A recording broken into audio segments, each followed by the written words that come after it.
Hello sir, ആദ്യമേ ഞങ്ങളുടെ Gloria 24-ൽ വന്ന് സംബന്ധിക്കുകയും ഞങ്ങളുടെ ഇൻവിറ്റേഷൻ സ്വീകരിക്കുകയും അതിൽ വന്ന് സംബന്ധിക്കുകയും അത് ലീഡ് ചെയ്യുകയും അത് വിജയകരമാക്കുകയും ചെയ്തിട്ടുള്ള സന്തോഷവും താങ്ക് യു അച്ഛാ. Thank you. എനിക്കും എന്നെ സംബന്ധിച്ചിടത്തോളം അതൊരു വലിയ ഓപ്പർച്യൂണിറ്റി ആയിരുന്നു. Thank you very much for inviting me. ശരിയാ, തീർച്ചയായിട്ടും. കാരണം അതിൽ പങ്കെടുത്ത പലരുടെയും ഫീഡ്ബാക്ക് എനിക്ക് കേൾക്കാൻ കഴിഞ്ഞു. എല്ലാവർക്കും അത് വളരെ അനുഗ്രഹകരമായിരുന്നു എന്നാണ് കേൾക്കാൻ കഴിഞ്ഞത്. സാധാരണ നിലയിലൊരു പ്രോഗ്രാം ഞാൻ ചെയ്യുന്നത് ഒരു എൻ്റർടൈനിങ് എന്നുള്ള നിലയിൽ മാത്രമല്ല, നമ്മൾ കൂടുതലും ആളുകളോട് ദൈവസ്നേഹത്തെക്കുറിച്ച് പറയാനാണ് ഞാൻ ശ്രമിക്കാറുള്ളത്. പാട്ടുകളിലൂടെയും അതിൻ്റെ പ്രസൻറ്റേഷനിലൊക്കെ ചെയ്യാറുള്ളത്. എനിക്ക് തോന്നുന്നു അങ്ങനെ തന്നെയാണ് നമ്മൾ ഇന്നലെയും ചെയ്തത്. അപ്പോൾ ആളുകൾക്ക് അതൊരു സന്തോഷമായി തീർന്നു എന്നാണ്. തീർച്ചയായിട്ടും. എന്നെ സംബന്ധിച്ചിടത്തോളം ഞാൻ സാറിൻ്റെ പാട്ടുകൾ കേൾക്കുകയും അറിയുകയൊക്കെ ചെയ്തിട്ടുണ്ടെങ്കിലും ഇൻഡിവിജ്വലായിട്ടൊന്ന് കാണുവാനും പരിചയപ്പെടാനൊക്കെ ഇത് ഒരു അവസരമായിരുന്നു. തീർച്ചയായിട്ടും അത് അനുഗ്രഹകരമായിരുന്നു. എനിക്ക് ചോദിക്കാനായിട്ടുള്ളത്, സാറ് ദീർഘവർഷങ്ങൾ ഈ ക്രിസ്ത്യൻ ഡിവോഷണൽ രംഗത്ത് നിൽക്കുന്നൊരു വ്യക്തിയാണ്. ഇപ്പോൾ നമ്മൾ നോക്കിയ എവിടെയും ഈ മത്സരങ്ങൾ നമുക്ക് കാണാനായിട്ട് സാധിക്കും. ഈ ഒരു മേഖലയിൽ അങ്ങനെ ഒരു മത്സരം ഉണ്ടോ? മത്സരം ഉണ്ടോ എന്ന് ചോദിച്ചാൽ ഇറ്റ് ഡിപ്പെൻസ് ഓൺ വ്യക്തികൾ. അല്ലെങ്കിൽ എനിക്ക് ഈ ഫീൽഡിൽ ഒരു മത്സരമില്ല. കാരണം കൂടുതൽ പാട്ടുകാർ ഈ രംഗത്തേക്ക് വരണമെന്ന് ആഗ്രഹിക്കുന്ന ഒരാളാണ് ഞാൻ. അതുകൊണ്ട് തന്നെ യുവാക്കളെ, എനിക്ക് കഴിയുന്ന ആളുകളെ ഈ രംഗത്തേക്ക് കൊണ്ടുവരാൻ ഞാൻ ശ്രമിക്കാറുണ്ട്. കാരണം ഞാൻ 35 വർഷങ്ങളായിട്ട് പാടുന്നുണ്ട്. നമുക്കൊരു സമയപരിധിയുണ്ട്. പാടാൻ കഴിയുന്ന, അല്ലെങ്കിൽ എൻ്റെ ശബ്ദത്തിന് വ്യത്യാസം ഉണ്ടാകുന്നൊരു സമയമുണ്ട്. ഒരുപക്ഷെ ഇപ്പോഴും അതൊക്കെ തുടങ്ങിക്കാണും. അപ്പോൾ അതുകൊണ്ട് നമുക്ക് ശേഷം സുവിശേഷം പാടാൻ, അല്ലെങ്കിൽ ദൈവസ്നേഹം പാടാൻ ഇവിടെ ആളുകൾ വേണമെന്ന് ആഗ്രഹിക്കുന്ന ഒരാളാണ് ഞാൻ. അതുകൊണ്ട് കോമ്പറ്റീഷൻ അങ്ങനെ ഈ രംഗത്ത് അങ്ങനെ അധികം ഉണ്ടെന്ന് എനിക്ക് തോന്നുന്നില്ല. കുറച്ചൊക്കെ കാണുമായിരിക്കും. എന്നാലും അങ്ങനെ എനിക്കിതുവരെ അങ്ങനെ ഇപ്പം വ്യക്തിപരമായിട്ട് എനിക്ക് അങ്ങനെ ഒരു മത്സരം ആരിൽ നിന്നും ഉണ്ടായിട്ടില്ല. അതുകൊണ്ട് തീർച്ചയായിട്ടും സന്തോഷകരമാണ്. അതൊരു ശുശ്രൂഷ ലെവലിൽ അതിൽ കാണുന്നത് തീർച്ചയായിട്ടും ഞാനിത് കാണുന്ന ഒരു മിനിസ്ട്രി ആയിട്ടാണ്. കാര്യം വർഷങ്ങളായിട്ട് ഞാനത് ചെയ്യുന്ന ഒരു മിനിസ്ട്രി ആയിട്ടാണ്. അതുകൊണ്ട് ഒരിക്കലും ഒരു വ്യക്തിയോട് എനിക്കൊരു തോന്നിയിട്ടില്ല. ദൈവം എനിക്ക് തരുന്ന അവസരങ്ങൾ അത് ദൈവം എനിക്ക് മാത്രം തരും. മറ്റുള്ളവർക്ക് കൊടുക്കേണ്ട അവസരങ്ങൾ അത് ദൈവം മറ്റുള്ളവർക്ക് കൊടുക്കും. ദൈവം എന്നെക്കുറിച്ച് ആഗ്രഹിക്കുന്ന ഒരു വർക്കിന് മാത്രമേ എനിക്ക് പാടാൻ പറ്റുള്ളൂ. അല്ലാതെ ഞാൻ ആഗ്രഹിക്കുന്ന ഒരു കാര്യം എനിക്ക് ചെയ്യാൻ പറ്റില്ല. അങ്ങനെയാണ് ഞാൻ വിശ്വസിക്കുന്നത്. ഓക്കെ. പിന്നെ നമ്മൾ നോക്കുമ്പോൾ ഇപ്പോൾ എല്ലായിടത്തും ഈ ഒരു മാറ്റം നമ്മൾ കാണുന്നുണ്ട്. പ്രത്യേകിച്ച് അത് ക്രിസ്ത്യൻ ഗാനമേഖലയിലാണെങ്കിലും അതിൻ്റെ ഈവൻ ചർച്ചിൻ്റെ ശുശ്രൂഷകളിലാണെങ്കിൽ മാറ്റം വന്നുകൊണ്ടിരിക്കുകയാണ്.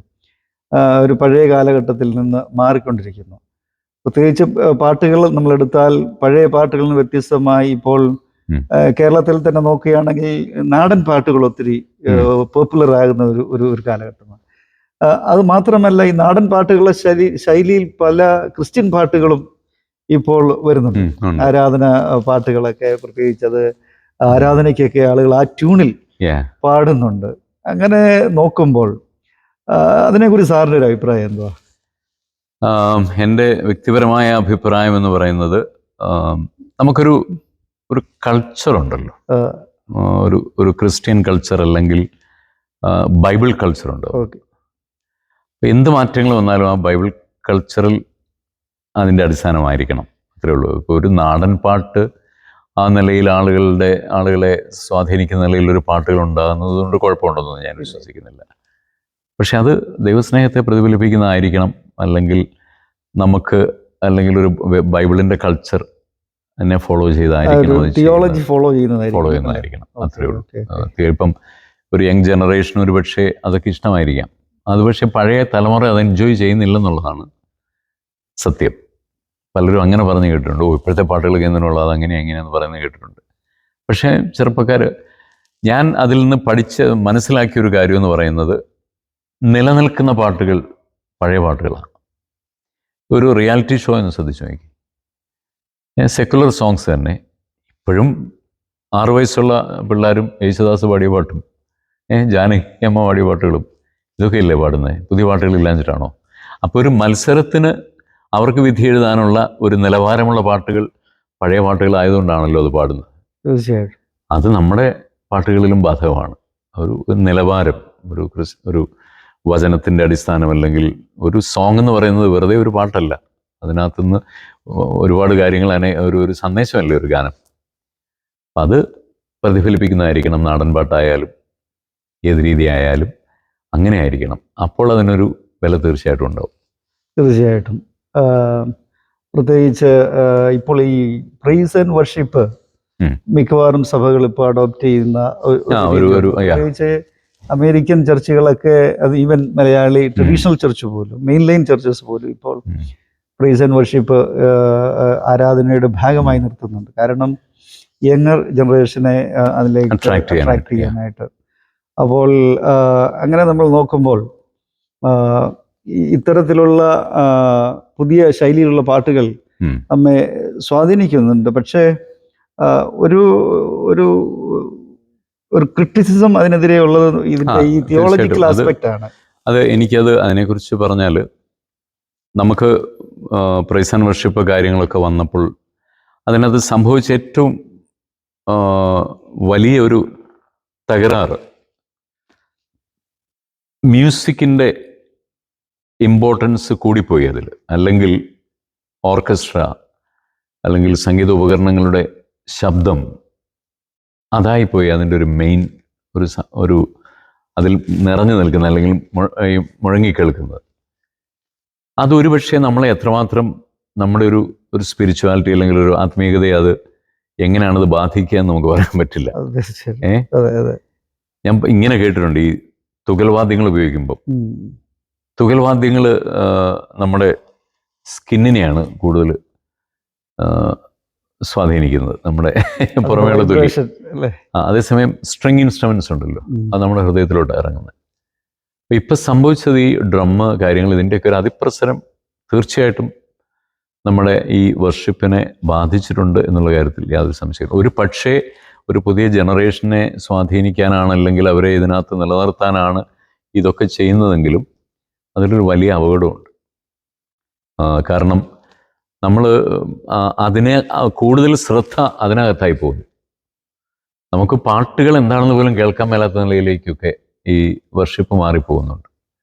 മ്യൂസിക് ഇൻസ്ട്രുമെൻ്റ് ഉപയോഗിക്കാം, അതൊരു വളരെ നമ്മുടെ വർഷിപ്പിനെ ഒന്ന് സപ്പോർട്ട് ചെയ്യുന്ന, അല്ലെങ്കിൽ വർഷിപ്പിനെ ഒന്ന് കുറച്ചുകൂടി നമ്മുടെ ആത്മീയതയെ ഒന്ന് ഉയർത്തുന്ന നിലവാരത്തിലേക്ക് അത് വന്നാൽ. അതുകൊണ്ടാണല്ലോ പിയാനോ ഉപയോഗിക്കുന്നത്. പിയാനോ അല്ലെങ്കിൽ ഒരു ഗിറ്റാർ, ഇതൊക്കെ ഉപയോഗിക്കുമ്പോൾ അത് കുറച്ചുകൂടി നമ്മുടെ ഹൃദയത്തെ സ്പർശിക്കുകയും അത് അല്പം കൂടി നല്ലൊരു ആരാധന കഴിക്കാനായിട്ട് നമ്മളെ സഹായിക്കുകയും ചെയ്യും. അതിന് പകരം ഒരു വലിയ ബഹളവും കാര്യങ്ങളൊക്കെ വരുമ്പോഴത്തേക്ക് നമുക്ക് അൾട്ടിമേറ്റ്ലി നമുക്കൊന്നും കിട്ടുന്നില്ല അതിൽ. അതാണ് സത്യം. ഒരുപക്ഷെ എനിക്കറിയില്ല പുതിയ തലമുറയ്ക്ക് അത് സ്വീകാര്യമാണോ ഞാൻ ഈ പറയുന്നതെന്ന്, ഒരു പക്ഷേ എനിക്ക് അറിയില്ല. ഈ അമേരിക്കൻ കോണ്ടെക്സ്റ്റിൽ അങ്ങനെയാ, വളരെ അതൊരു ആരാധനയുടെ ഭാഗമാകണം എന്നുള്ളതാണ്. നമുക്കൊരു ചെറിയ അപകടവും പറ്റിയിട്ടുണ്ടെന്ന് പറഞ്ഞാൽ, നമ്മൾ ഈ ചില ട്രഡീഷണൽ ചർച്ചുകളും സംഗീതത്തിന് യാതൊരു പ്രാധാന്യം കൊടുക്കാതെ ഇതാണ്ട് വലിയ കുഴപ്പം പിടിച്ച സംഭവമാണെന്ന് പറഞ്ഞ് മാറ്റി നിർത്തുകയും ചെയ്തു. അപ്പം പിള്ളേർ നോക്കുമ്പോൾ, അല്ലെങ്കിൽ ഈ നമ്മുടെ ഒരു ജനറേഷൻ നോക്കുമ്പോഴത്തേക്കും ഇവിടെ പാട്ടുമില്ല, ഒന്നുമില്ല. അന്ന് തൊട്ടേ ഇതൊരു മിനിമം ലെവലിൽ, അല്ലെങ്കിൽ നമുക്ക് അതിനൊരു കൺട്രോൾഡ് ആയിട്ട് പോയിരുന്നെങ്കിൽ കുറച്ചുകൂടെ യുവാക്കൾ അത് എൻജോയ് ചെയ്യും. ഇവരുടെ ഒരു ജീവിത ശൈലി ഇപ്പൊ ഈസി ലിസണിങ് സോങ്ങിനോട് വലിയ താല്പര്യമില്ല. കാരണം അവരെല്ലാം ഫാസ്റ്റാണ്. അതാണ് ഒരു കാരണം. കാരണമായിരിക്കാം തോന്നുന്നു. പിന്നെ സംഗീതത്തിൽ നമുക്ക് ബൈബിളിലേക്ക് വരാം. പ്രത്യേകിച്ച് വിനയ് ചാക്കോ ഓഡിയോ ബൈബിൾ, അതിന്റെ എല്ലാ പ്രവർത്തനങ്ങൾക്കും ആദ്യമേ എൻ്റെ ആശംസകൾ അറിയിക്കട്ടെ. അതനേർക്ക് ഉപകാരപ്രദമായി തീരും. എന്നെ സംബന്ധിച്ചതൊരു ഭാഗ്യമാണ്. കാരണം അത് ഹ്യൂസ്റ്റണിൽ ലോഞ്ച് ചെയ്യുവാനായിട്ട് സാറ് എന്നെ സെലക്ട് ചെയ്തതിൽ എനിക്കും വളരെ സന്തോഷമുണ്ട്. അങ്ങനെ ഒരു വെഞ്ചൂർ, അല്ലെങ്കിൽ അങ്ങനെ ഒരു ബൈബിള് പുറത്തു കൊണ്ടുവരാനുള്ള ഒരു പ്രചോദനം, അതെങ്ങനെ? അത് പ്രചോദനം ഈ ഒന്ന് ഒരു ശബ്ദം, ദൈവം എനിക്കൊരു നല്ല ശബ്ദം തന്നു എന്നുള്ളൊരു ബോധ്യം ഉള്ളതുകൊണ്ട് എനിക്ക് ആ ശബ്ദം കൊണ്ട് എനിക്ക് എന്ത് ചെയ്യാൻ പറ്റുമെന്ന്, എന്തൊക്കെ ചെയ്യാൻ പറ്റും എന്ന് ഞാൻ ചിന്തിച്ചിട്ടുണ്ട്. അപ്പോൾ ഇതുപോലെ പല കാര്യങ്ങൾക്ക് ഞാൻ വോയിസ് ഓവർ ചെയ്തിട്ടുണ്ട്, ഈ സ്പിരിച്വൽ ആയിട്ടുള്ള ഒരുപാട് പ്രോജക്റ്റുകൾക്ക്. ഇപ്പം യേശുവിൻ്റെ ശബ്ദം ക്യാമ്പസ് ജീസസ് ഫിലിമിൽ കൊടുത്തു. അങ്ങനെ ഒരുപാട് കാര്യങ്ങൾക്ക് എൻ്റെ വോയിസ് ഉപയോഗിക്കാനായിട്ട് ഇടയായിട്ടുണ്ട്. അങ്ങനെ ഇരിക്കുകയാണ് ഈ POCയുടെ ബൈബിള് അവർ ഇങ്ങനെ ബൈബിളിന് വോയിസ് ചെയ്യാനായിട്ട് ആളെ അന്വേഷിച്ചപ്പം അങ്ങനെ ആ ഒരു നറുക്ക് എനിക്ക് വീണു. അങ്ങനെ അതൊരു 4-5 വർഷം കൊണ്ട് ചെയ്തു. അന്ന് തൊട്ടുള്ള എൻ്റെ ഒരു ആഗ്രഹമാണ് ബൈബിൾ സൊസൈറ്റിയുടെ ബൈബിളും കൂടെ എൻ്റെ വോയിസിലൊന്ന് ചെയ്യണം. അത് ഒരുപാട് ആളുകൾക്ക് അത് പ്രയോജനം ചെയ്യും. കേൾക്കാൻ ബുദ്ധിമുട്ടുള്ളവർക്കും സമയമില്ലാത്തവർക്കും ഒക്കെ കേൾക്കാൻ പറ്റും. അപ്പം അതുകൊണ്ട് ഞങ്ങളൊരു 2-3 ചാപ്റ്റർ സ്റ്റുഡിയോയിൽ പോയി വെറുതെ ചെയ്ത് ഞങ്ങൾ പലർക്ക് അയച്ചു കൊടുത്തു. കമൻസ് നിങ്ങൾ പറയൂ, ഇത് കൊള്ളാമോ, ഇത് കേൾക്കാൻ കൊള്ളാമോ, അല്ലെങ്കിൽ എന്തൊക്കെ നിർദ്ദേശങ്ങളുണ്ട്. ഞങ്ങൾ ഒരുപാട് പേർക്ക് അത് അയച്ചു കൊടുത്തു. അപ്പം അതിനകത്ത് ഭൂരിപക്ഷം ആളുകളും അത് ചെയ്യാൻ എന്നെ പ്രോത്സാഹിപ്പിച്ചു. വളരെ മനോഹരമായിരിക്കുന്നു. അങ്ങനെയാണ് അതിലേക്ക് അതൊരു വളരെ സീരിയസ് ആയിട്ടുള്ള ഒരു എഫേർട്ടായിട്ട് മാറിയത്. കാരണം എനിക്കറിയാം അതൊരു വലിയ ബുദ്ധിമുട്ട് പിടിച്ചൊരു പരിപാടിയാണ്. ഒരു ദിവസം ഒരു 3 മണിക്കൂർ കൂടുതൽ നമുക്ക് വായിക്കാൻ പറ്റില്ല. നമുക്ക് ത്രോട്ടിന് സ്ട്രെയിൻ ആവും. ഈ റെക്കോർഡിങ് നടക്കുന്ന ദിവസങ്ങളിൽ നമുക്ക് പാട്ട് പാടാൻ വളരെ ബുദ്ധിമുട്ട് വരും. എത്ര സമയമെടുത്തു? ആക്ച്വലി ഇതൊരു വലിയ, നമുക്ക് എത്ര പേർക്ക് അത് മനസ്സിലാവുമെന്ന് എനിക്കറിയില്ല. ഇതൊരു ഭയങ്കര പോരാട്ടം കൂടെ ഉണ്ട് ഇതിനകത്ത്. ഒരു ശരിക്കും പുതിയ നിയമവും സങ്കീർത്തനം സദൃശമാക്കി നമ്മൾ ശരിയായ നിലയിൽ നമ്മളൊന്ന് വായിച്ച് കൃത്യമായിട്ടൊരു ഡിസിപ്ലിൻഡായിട്ട് പോയാലൊരു 3 മാസത്തെ കാര്യമുള്ളൂ വായിച്ചു തീരാൻ. ഒരു 3 മണിക്കൂർ ഡെയിലി വെച്ച് വായിച്ചാൽ. പക്ഷേ എനിക്ക് ഒരുപാട് പ്രശ്നങ്ങളുണ്ടായി, ഒരുപാട് അസുഖങ്ങളുണ്ടായി. എൻ്റെ ജീവിതത്തിൽ എനിക്ക് ഏറ്റവും കൂടുതൽ അസുഖം ഉണ്ടായത്, എനിക്കങ്ങനെ പൊതുവെ ഒരു സാധാരണ ഒരു പനി പോലും വരുന്ന ആളല്ല. കഴിഞ്ഞ ഒരു വർഷം ഈ ബൈബിളിൻ്റെ റെക്കോർഡിങ് തുടങ്ങിയ അന്ന് തൊട്ട് എനിക്കുണ്ടായ പ്രശ്നങ്ങൾ ചില്ലറയില്ല. എനിക്ക് 3 പ്രാവശ്യം എൻ്റെ ശബ്ദം കംപ്ലീറ്റ് അടച്ചുപോയി. റെക്കോർഡ് ചെയ്ത് ഷെല്ലി എന്ന് പറയുന്ന ആൾക്ക് 3 പ്രാവശ്യം ന്യൂമോണിയ വന്നു. അപ്പോൾ ഇതെല്ലാം ഇതിനെ ഇങ്ങനെ നീട്ടിക്കൊണ്ടുപോയി. അപ്പോൾ അങ്ങനെ ഒരുപാട് പോരാട്ടങ്ങൾ, പിന്നെ മാനസികമായിട്ട് എന്നെ തകർത്ത് കളഞ്ഞ ഒരുപാട് കാര്യങ്ങൾ എനിക്കുണ്ടായി. അങ്ങനെ ഒത്തിരി പോരാട്ടങ്ങളുടെ ഒരു സമയമായിരുന്നു ഈ ബൈബിളിൻ്റെ റെക്കോർഡിങ്. അതുകൊണ്ടാണ് അത് അങ്ങനെ അത്രയും താമസിച്ചത്. പഴയ നിയമം കുറച്ചുകൊണ്ട് സമയമെടുക്കും, കാരണം ഒരുപാട് അധ്യായങ്ങളും. പിന്നെ ഇത് ഈ 3 മണിക്കൂർ ചെയ്യാൻ പറ്റുമെന്ന് എനിക്ക് തോന്നുന്നില്ല. പുതിയ നിയമം കുറച്ചുകൂടെ നമുക്ക് വായിക്കുമ്പോൾ ഒരു ഇൻട്രസ്റ്റിംഗ് ആണ്. മറ്റ് പഴയ നിയമത്തിലെ പഴയ പുസ്തകങ്ങളൊക്കെ പേരുകളും സംഖ്യാപുസ്തകം അങ്ങനെയൊക്കെ ഉള്ള വരുമ്പോഴത്തേക്ക് കുറച്ചുകൂടെ നമുക്ക് സമയമെടുക്കുമെന്ന് എനിക്ക് തോന്നുന്നു. എനിവേ അത് ലോഞ്ച് ചെയ്യുവാനായിട്ട് ദൈവം അവസരം നൽകി. അതൊരു എനിക്കും വലിയൊരു വലിയ അനുഗ്രഹമായി തീരുമെന്നുള്ളതിൽ തർക്കമില്ല. അത് ഞാൻ പ്രതിപക്ഷ നേതാവ് VD സതീശൻ സാർ, അത് ഞാൻ ഒരു കോപ്പി അദ്ദേഹം വന്ന് പ്രസംഗിച്ച് കഴിഞ്ഞ് പോയപ്പോൾ അദ്ദേഹത്തിന് 2 കോപ്പി കൊടുത്തു. അപ്പം അദ്ദേഹം എന്നോട് പറഞ്ഞു, ഞാനത് കേൾക്കും. അദ്ദേഹം ഡെയിലി ദിവസം വായിക്കുന്ന ആളാണ്. ഞാനത് കേൾക്കും, നിരന്തരമായിട്ട് കേൾക്കും, എന്നിട്ട് ഞാൻ ബിനുവായി വിളിക്കുമെന്ന് പറഞ്ഞു. അദ്ദേഹം എന്നെ വിളിച്ചു. അതൊരു വലിയ, അപ്പോൾ അങ്ങനെ ഒരുപാട് ആളുകൾക്ക് ഇത് പ്രയോജനകരമായി തീരും എന്നുള്ള കാര്യത്തിൽ യാതൊരു സംശയമില്ല. ഇനി അതിൻ്റെ ഒരു കാലഘട്ടമായി. ഓഡിയോ നമ്മൾ വായിക്കാനൊന്നും ആളുകൾക്ക് ഒരുപക്ഷെ സമയം കിട്ടിയെന്ന് വരില്ല. ഓഡിയോ വീഡിയോ കാലഘട്ടമല്ലേ. പുസ്തകങ്ങൾ പോലെ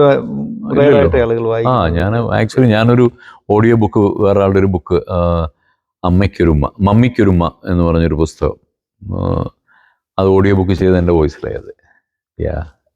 അവസാനമായിട്ട് ഇതൊരു റിക്വസ്റ്റാണ്. എൻ്റെ പിതാവ് ഒരു സുവിശേഷകനായിരുന്നു. അദ്ദേഹത്തിന് ഇപ്പോൾ നിത്യ സ്വസ്ഥതയിൽ പ്രവേശിച്ചു. എൻ്റെ പിതാവ് എപ്പോഴും പാടുന്നൊരു പാട്ടുണ്ട്, പരപരമേശ വരമരുളീശ, പഴയ ഒരു പാട്ടാണ്.